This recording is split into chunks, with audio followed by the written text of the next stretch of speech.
So hello everyone, so good to see you both of you. Hello. Thank you इससे so much. अच्छा new year surprise नहीं हो सकता आप लोगों के फैंस के लिए। Definitely. न्यू ईयर धमाका आप लोग लेके आ रहे हो एक नए शो के साथ pyramid. So many congratulation Thank to both you. Of you. Please Thank you. Pyramid के बारे में कुछ बताइए और अपने कैरेक्टर्स के बारे में। हमारा जो शो है पिरामिड, जो कि 19 दिसंबर को रिलीज़ हो रहा है, ये क्राइम थ्रिलर जॉनरा है। और ये जो कहानी है वृंदा की कहानी है, जो जिसके साथ फ्रॉड हो जाता है। वेरी वेरी रिलेटेबल ना कि बिकॉज आजकल हम एक्चुअली देखते हैं कि कई लोगों के साथ स्कैम होते रहते हैं, कुछ फ्रॉड हो गया, ये हो गया। So it's basically based on crypto currency and ये कॉन्सेप्ट वाइज लोगों में फेमिलियर है बट लोग ज़्यादा जानते नहीं है। So I really hope that from this show through our show people actually are aware about crypto currency, because मैंने शो शूट करते करते ज़्यादा जानकारी पाई थी क्रिप्टो करेंसी के बारे में। So my characters called Vrinda. She is a journalist, budding journalist है, मिडिल क्लास है। अपने पापा की सर्जरी के लिए she is trying to accumulate money, तो वो क्रिप्टो करेंसी में अपने पैसे इन्वेस्ट करती है, होपिंग दैट उसे काफ़ी ज़्यादा रिटर्न्स मिलेंगे अपने इन्वेस्टमेंट से। सो वो एक एस्पेक्ट है। एंड उसके बाद वो इस पूरे चक्रव्यूह में कैसे फंसती है, ये पूरा स्कैम जो होता है, is it actually a scam और इज़ इट अ स्कीम और व्हाट एग्जैक्टली इज़ इट। वृंदा और मोहित दोनों मिलकर उसे सुलझाने की कोशिश करते हैं and it's their journey. Very relatable I would से, बिकॉज हम आए दिन देखते हैं लोगों के साथ कुछ ना कुछ होता रहता है। Frauds हो रहे हैं। सो एंड वो आपकी मेंटल हेल्थ के साथ कैसे वो उस पर असर करता है वो आप देखेंगे। एंड ये चीज़ आगे जाके कितनी बड़ी हो सकती है, उसके कॉन्सिक्वेंसेस कितने ज़्यादा हो सकते हैं, that also you will see in the show. So overall I would से it's a thriller, it has got great twists and turns, and in terms of relatability people will actually relate to the show and would have a really good watch. आपने मेरे character का नाम है मोहित। ये एक tech savvy इंसान है जिसके जो पहले तो एक अनएथिकल हैकर होता है, बट इसके वृंदा के प्यार में जब पड़ जाता है तो फिर इसको ये ब्रेकअप कर लेती है मेरे साथ, तो फिर वो एक एथिकल हैकर बन जाता है। और इस पूरी जो मिस्ट्री है, जो पूरा जो ये थ्रिलर है, उसको सब चीज़ें को, कन्फ्यूजन को सॉल्व करने में वृंदा की हेल्प करता है। तो ये कहानी है और हमने इसको मनाली में शूट किया, जो कि हमें बहुत बहुत मज़ा आया शूट करके। डिफरेंट एक्सपीरियंस था।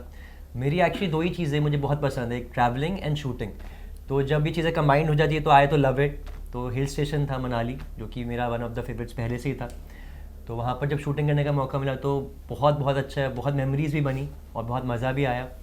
और या आई थिंक पार्ट 2 भी अब वैसी कोई जगह पे शूट हो, अगर हिट हो जाए ये शो तो मज़ा आ जाए। बिल्कुल। आपने जर्नलिस्ट प्ले किया, एज अ जी। जर्नलिस्ट ढेर सारे सवाल मेरे मन में आ रहे हैं। वाओ उसके- मैं अच्छा, आप ध्यान रखें, इसने अभी बस शुरुआत ही की है, ठीक है। ये So what is your point of view for the journalist? Both of entertainment journalist and politics journal. In general I would like to say कि आजकल मतलब नहीं, पॉइंट ऑफ व्यू मतलब मैं समझी नहीं कैसा, मुझे लग रहा है मैं सही डायरेक्शन में जा रही हूँ कि नहीं जा रही हूँ, आप बताएं। एज ए एंटरटेनमेंट जर्नलिस्ट आप क्या देखती हो एक जर्नलिस्ट को, किस तरह वे में आप लोगों के जब आप किसी जर्नलिस्ट से मिलते हो क्या थॉट प्रोसेस आपके मन में आता है, उस बारे में कुछ जानना चाहेंगे। यार थॉट प्रोसेस मैं बहुत ज़्यादा डीप सोचने की कोशिश नहीं करती हूँ, but it's only during the interview actually get to realise कि ओके सामने वाले इंसान के दिमाग में क्या चल रहा है and how authentic he is trying to be, या फिर वो मैनिपुलेट करने की कोशिश कर रहा है। Because you do come across a lot of people जो जिस डायरेक्शन में जाना होता है उसके परे जाने की कोशिश करते हैं and they actually try to manipulate, which I don't think is necessary.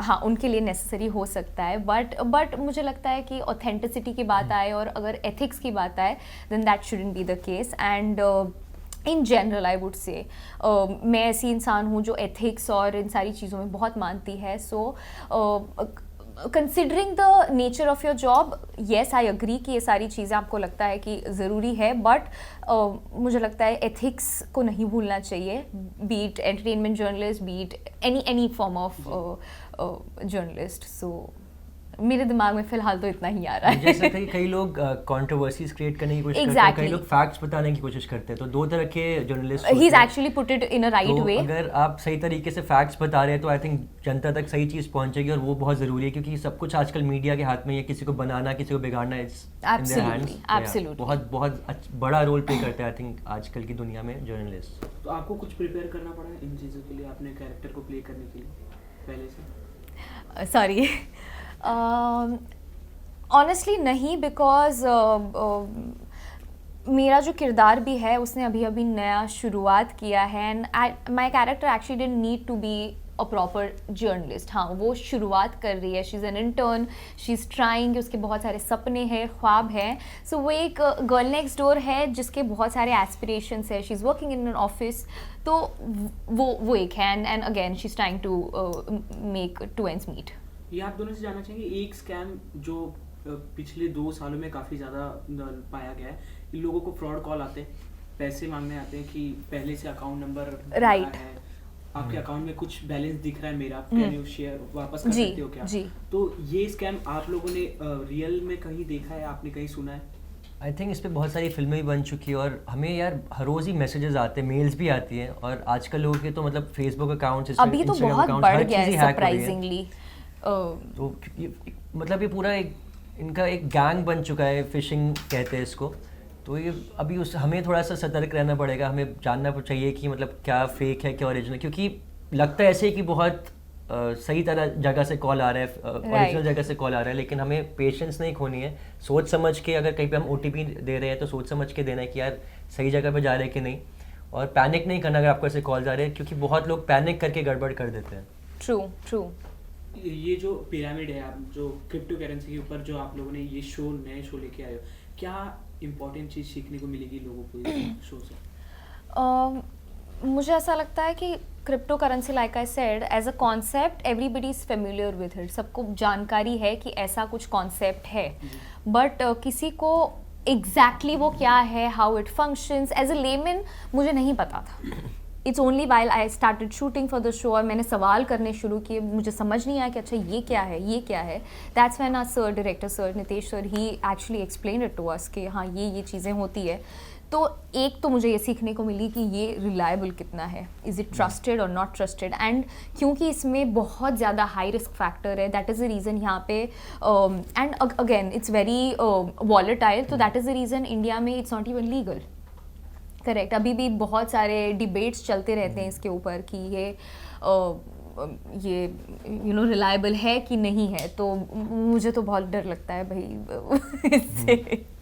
I think पैसे जो है अपने सोच समझ के इन्वेस्ट करना चाहिए, एकदम से इसमें पैसे ऊपर भी जा सकते हैं लेकिन फिर नीचे भी हो सकता है, नुकसान भी हो सकता है, तो पैसे इन्वेस्ट करने के लिए आई डोंट थिंक कि, मुझे ऐसा लगता है पर्सनली कि जो थोड़े रिलायबल चीज़ें हैं जैसे कि SIP हो गया आजकल, म्यूचुअल फंड हो गया, वहाँ पे इन्वेस्ट करना बेटर है। धीरे धीरे पैसे बढ़ेंगे लेकिन डाउनफॉल एकदम से ज़्यादा नहीं आ जाएगा, क्योंकि इसके अंदर तो बहुत ही वॉलेटाइल मार्केट है क्रिप्टो करेंसी में, और and it's not even physical money, everything is going to be online, सब कुछ डिजिटल होने वाला है, आपके पास एक डिजिटल डायरी होने वाली है जिसके अंदर सारी, कभी बंद हो जाए सब कुछ तो सब पैसे उड़ जाएंगे, कल को दिखे ना नेक्स्ट डे कि वो कुछ ऐसा है भी कॉइन।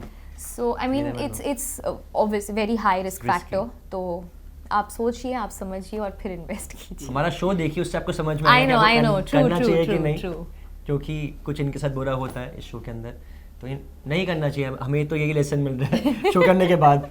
इसलिए मैंने पूछा वो क्या लेसन है जो लोग और ज़्यादा एक्साइटेड होते हैं शो देखने के लिए। और भाई जैसे आपने पोस्ट किया इंस्टाग्राम पे कि you can't wait to see watching the film show, तो आपको कुछ यूनिक रिस्पॉन्सेज मिला जब आपने बताया, ये सरप्राइज दिया अपने फैंस को? ऑब्वियसली क्रिसमस पर हमारा शो आ रहा है, फैंस बहुत एक्साइटेड है, क्योंकि अब जैसे कि मैं टीवी नहीं कर रहा हूँ, वेब शोज़ और फिल्म्स कर रहा हूँ, तो बहुत टाइम के बाद कोई प्रोजेक्ट आता है, तो मेरा आई थिंक 3-4 महीने बाद कोई नया प्रोजेक्ट आ रहा है, तो फैंस बहुत एक्साइटेड हो गए हैं, और मुझे भी एक्साइटमेंट हो रही है कि कुछ नया बड़ा प्रोजेक्ट आ रहा है, रिलीज़ होने वाला है, तो even I am looking forward to watch it properly, क्योंकि मैंने भी पूरा नहीं देखा है। एडिटिंग में हमने थोड़ा बहुत जब डबिंग करते तब देखा था, लेकिन अब एक फ्लो में पूरा 6 एपिसोड देखने को मिलेंगे, तो मैं खुद ही बहुत एक्साइटेड हूँ, तो फैंस भी आई एम श्योर जब देखेंगे तो उनको भी मज़ा ही आएगा। बिल्कुल, ये एक नया कॉन्सेप्ट है, और नया इन द सेंस एक नए तरीके से आप लोग ये शो लेके आ रहे हो, जिससे लोगों को कुछ सीखने को भी मिले और सस्पेंस ये सब देखे, एंटरटेनमेंट तो हो गई। अपनी स्क्रिप्ट कैसे आप लोग सिलेक्ट करते हो, क्योंकि इतना सारा काम करने के बाद, इतना प्यार लोगों से पाने के बाद, लोगों की एक्सेप्टेशन वही रहती है आप लोगों से कि आगे भी ये अगर मेरे जैसे कि आपने खुद बोला कि एक यूनिक कॉन्सेप्ट है, तो अगर कुछ यूनिक कॉन्सेप्ट हो या फिर कुछ यूनिक कैरेक्टर हो, जैसे कि मेरा डिफरेंट है इस बारी, मैंने कभी ऐसे हैकर, कभी टेक सेवी प्ले नहीं किया था, तो ऐसा कुछ डिफरेंट चीज़ आती है तो बहुत मन करता है ऐसा कुछ डिफरेंट ट्राई करने का, क्योंकि सीखने को बहुत कुछ मिलता है और अपने आप को प्रिपेयर उस तरह से कर सकते हैं जैसे आपने पहले नहीं किया है। तो या मुझे लगता है 2-3 चीज़ें बहुत इंपॉर्टेंट होती है। एक स्टोरी, आपको स्टोरी कितनी ज़्यादा अच्छी लग रही है, कितनी इंटरेस्टिंग लग रही है एज एन एक्टर जब आप पहली बार उसके बारे में आप सुनते हैं, कॉन्सेप्ट, सिनॉप्सिस। बी, आपका कैरेक्टर, वो कितना आपको इंटरेस्ट करता है। आई मीन वो अनसेड है, वो बिल्कुल जाहिर सी बात है, आप एज एन एक्टर आप सोचेंगे उस बारे में कि आई एम नॉट सेइंग कि हाँ मेरे किरदार के अराउंड ही सारी चीज़ें होनी चाहिए, but it has to have some sort of importance and some sort of impact on the story. तीसरा लोग, मुझे लगता है कि ये भी मैं ध्यान में रखती हूँ कि आप किन लोगों के साथ कोलैबोरेट कर रहे हो, because at the end it's a collaboration between so many different people. सारे क्रिएटिव माइंड्स एक साथ आ रहे हैं, काम कर रहे हैं, एक्टर्स, टेक्नीशियंस, प्लेटफॉर्म्स, सो ये भी बहुत इम्पॉर्टेंट होता है मेरे लिए। तो अगर मुझे लगता है कि सारी चीज़ें कहीं पे लैंड कर रही है, then I would want to associate with projects. Television पे काम करने के बाद डेली सोप के रोज स्क्रिप्ट वही रोज वो अलग अलग चीज़ें और अलग अलग दिन परफॉर्म करना, पर जब आप कोई फिल्म करते हो, जब OTT पे आप काम करते हो, एक प्रॉपर स्क्रिप्ट आपको पहले से मिल जाती है, फिर आप उसी पे लगातार काम करना स्टार्ट करते हो, वो कितना ज़्यादा इंटरेस्टिंग हो जाता है। ऑब्वियसली अगर आपको किसी चीज़ के लिए भी टाइम दिया जाता है तो ऑब्वियसली आप अच्छे से ज़्यादा प्रिपेयर कर सकते हो और अच्छे से डिलीवर कर सकते हो। एज एन एक्टर ऑल्सो आपको बहुत सारी चीज़ें, फैक्टर्स आप देख कर उसमें आप, जैसे अगर हैकर का मुझे रोल मिला तो मैं वो उस पर स्टडी कर सकता हूँ कि एक हैकर कैसा डील करे, कैसे बात करेगा, या फिर कैसा वो कंप्यूटर के साथ कैसा उसका मतलब कैसा वो दिखेगा, वो कैसे हैकर के एक जो कैरेक्टर में आप जा सकते हो, ज़्यादा टाइम मिलता है। टीवी में थोड़ा सा ऑन द स्पॉट स्क्रिप्ट मिलती है, आपको फटाफट करना पड़ता है, जबकि मुझे लगता है ज़्यादा डिफिकल्ट भी है कई बार, मुझे लगता है, क्योंकि ऑन द स्पॉट 10 स्क्रिप्ट्स आपको पेजेस याद करने पड़ते हैं। वही है कि आपके पास उस डिटेलिंग में जाने का मौका नहीं मिलता है, टाइम नहीं मिलता है। मौका तो मिल जाएगा बट आपको वो टाइम नहीं मिल पाता है उन डिटेल्स पे काम करने का। तो सबसे बड़ा फैक्टर जैसे रोहन ने कहा टाइम का है कि time is very very important, तो वही फैक्टर इतना बड़ा आता है, तो that's when you see that. दोनों के अपने फायदे यार। अभी टीवी जब करते तो जैसे अभी शूट किया तो कल दिख रहे हैं और फिल्म शूट करें, वेब शो शूट करें, ये 1.5 साल पहले बना था जो अब रिलीज़ हो रहा है। तो ये फ़ायदा भी है टीवी का कि फटाफट सब दिख रहा है, एकदम लाइमलाइट में हम रह रहे हैं। तो या हर चीज़ के अपने फ़ायदे और नुकसान है। और ये जो अभी समय चल रहा है, ये सवाल तो आपसे काफ़ी लोगों ने पूछा होगा, are you guys watching Bigg Boss? मैं नहीं देख रही हूँ और मैंने आज तक कभी सिर्फ मेरा सीजन देखा था। मैंने रोहन के कुछ एपिसोड्स देखे थे बस उसके अलावा मैंने कभी बात शो करना नहीं बंद कर देखा। दी 2 साल। बट हाँ रह चुके हैं, ये 100% फॉलो करते होंगे। बिल्कुल। अगर आपको मौका मिला जाने का तो आप जाना पसंद करोगे? नहीं, डेफिनेटली नहीं। एन एब्सोल्यूट नो, मैं नहीं जाना चाहूँगी। And I have been offered a lot of times but Khatron Ke खिलाड़ी, खतरों सोचा जा सकता है बट पर वही है कि big boss, I personally feel at this moment मेरे दिमाग में जो मेरा हेड स्पेस है, मैं नहीं करना चाहूँगी, मैं नहीं करना चाहूँगी। आप ही बता। मुझे तो बहुत मज़ा आ रहा है इस सीज़न में देखने का और मेरा फेवरेट जो है अभी अविनाश चल रहा है। विवेन और अविनाश दोनों बहुत अच्छा कर रहे हैं, इवन करण भी बहुत अच्छा कर रहा है, लेकिन आई थिंक अविनाश को ज़्यादा समझ में है गेम और वो स्टार्टिंग से उसका एक वो आगे ही ऊपर ही बढ़ रहा है। तो विवेन बीच में थोड़ा सा स्लो हो गया था, करण भी पहले स्लो थे फिर बढ़ा, बट काफ़ी कंसिस्टेंट है अविनाश, तो वो मेरा फेवरेट है अभी। आई थिंक वो जीत सकता है शो। पर कहीं ना कहीं जो ग्रुप डिवाइड कर देते हैं और विवेन को जैसे कलर्स फेस बोल के ज़्यादा प्रायोरिटी दी जाती है, ये कहीं ना कहीं सही लगता है आपको? अब सही गलत तो मुझे नहीं पता है, लेकिन हाँ वो ऐसा उनके फेवरेट्स होते हैं चैनल के, और क्योंकि जो एक्चुअली चैनल के फेवरेट्स मैं दूसरे चैनल से आया था ना, हाँ। तो ऐसा नहीं था, बट मैंने अपनी मेहनत करी और मैं टॉप 5 में पहुंचा। Nice. बट मेरा कहने का ये मतलब है कि फेवरेट्स तो जो टीआरपी ला रहे हैं वो उनके फेवरेट्स रहेंगे। अगर उनके नाम पे, विवेन के नाम पे टीआरपी मिल रही है तो वो उनको ज़्यादा ऑब्वियसली ऊपर करेंगे, और विच इज़ फेयर ऑल्सो यार, इतना 500 करोड़ का शो है, जो उनको दिखाना है क्रिएटिवली वो करेंगे, वो इतना महंगा शो बन रहा है तो अपने हिसाब से थोड़ा तो करेंगे। किसी विनर देखना चाहिए? विवियन और विनाश में से एक को। Lastly, any message to our lovely fans? Guys, our show Pyramid is releasing on the 19th of December. It has already released by the time you watch this interview. So please go watch our show on Hungama OTT and अपने honest feedback दीजिए, reviews दीजिए, मेरे Instagram पे जाके, रोहन के Instagram पे जाके comments कीजिए. We would love to read all of your friends comments. को भी बोलो, अपने फैमिली के साथ देखो, क्योंकि फैमिली शो है ये, तो ज़रूर देखिएगा। और क्रिसमस जैसे टाइम पर ये रिलीज़ हो रहा है तो और एक फेस्टिव हॉलीडे सीजन है, आप अपने वीकेंड पे दोस्तों के साथ, फैमिली के साथ देख सकते हैं. Please go watch it and thank you so much. Thank you. Thank you so much. Thank you.